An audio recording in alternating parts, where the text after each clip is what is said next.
G'day mate, back on the gardening again. Come with me and I'll show you how to grow giant vegetables without any fertiliser.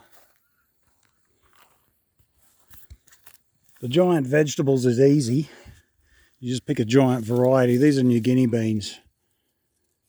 And you stick the seed in the ground and that happens. They can be bigger than that though because the soil's a bit played out here. It's a bit tired. So you need to feed the soil. So here we got a bucket of cow manure soaking in water, and you can just pour that off and dilute it down and use it as a liquid feed, but I'm not going to do that here. I got more work for that to do. And here I've got a bag of wood chips, and that makes a great mulch, and that breaks down and feeds the soil as well, but that's not what I'm going to use that for. I'm going to show you how to make the best plant food, which is compost. So this is really easy. You take your lawn clippings and you mow the lawn, don't you? You just throw your lawn clippings in a pile. You take some tree trimmings, because you trim the trees off your driveway anyway, so it's not hard work. You just dump them in a heap. You add to that the cow manure and wood chips and some leaves and whatever else you can find. If it used to be alive, you can compost it. I put a deceased chicken in here, and that'll just break down. You turn it every 3 days. I'd like to turn mine to the left because that's the way my body works. You can turn it any way you want, just turn it every 3 days. Keep it wet because it'll build up heat, and the heat will drive out the moisture and dry it out. And that's all you got to do. Some people like to keep it covered, but I don't think it's important. And this is your finished compost here. There's a lot of structure left in it, a lot of cellulose, but that's not important because all the nutrients have been released from it. And they're being released from it, and you can use that as mulch, and that'll continue to break down and feed the soil. And I'll show you where I started over here. You won't find any tired old plants over here. I started a pile in this corner about 8 weeks ago. Every 3 days I turned it a metre to the left and planted seed where the pile was. I didn't leave any compost there.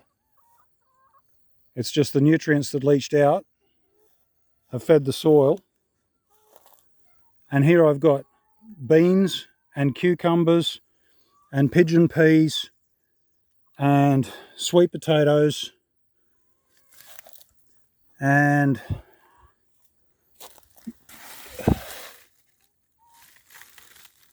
little cucumber there. I've been eating cucumbers from here already. That one's ready. These are Lebanese. I've got passion fruit in here somewhere. There are 2 passion fruit vines. They'll turn up. And tomatoes.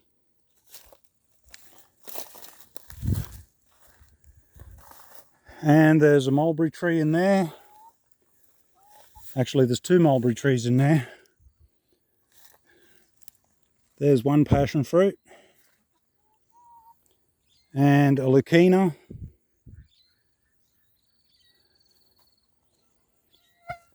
And just as I've turned to compost, I've just planted all sorts of stuff. We've got watermelons here.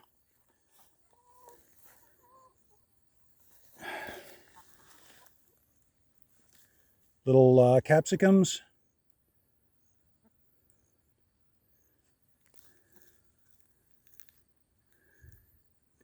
And those things, everyone knows what they are.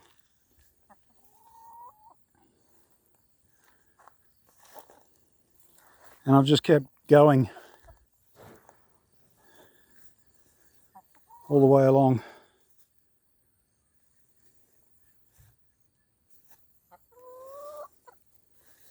And we've got button squash and pumpkins, and I forget half the things I've planted in here, but it all does well. There's a chook tractor. Now, in front here,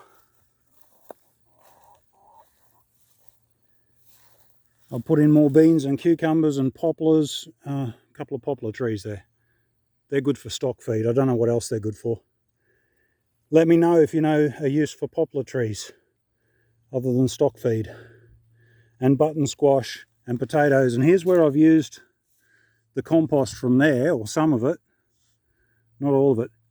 It goes a long way. You'd be surprised what you can, how far you can spread a cubic meter of compost. So there's potatoes in there. 90 days and I'll have potatoes. And more corn and pumpkins.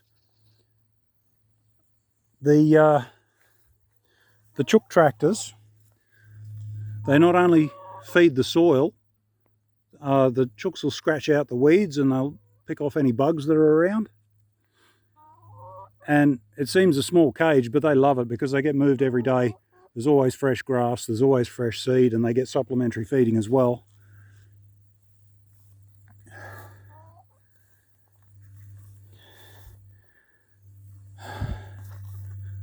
What else can I tell you? That's all you need. Compost, manure, mulch. No fertiliser. Fertiliser's a misnomer. Fertiliser actually makes your soil more sterile. So I hope this helps. Bye.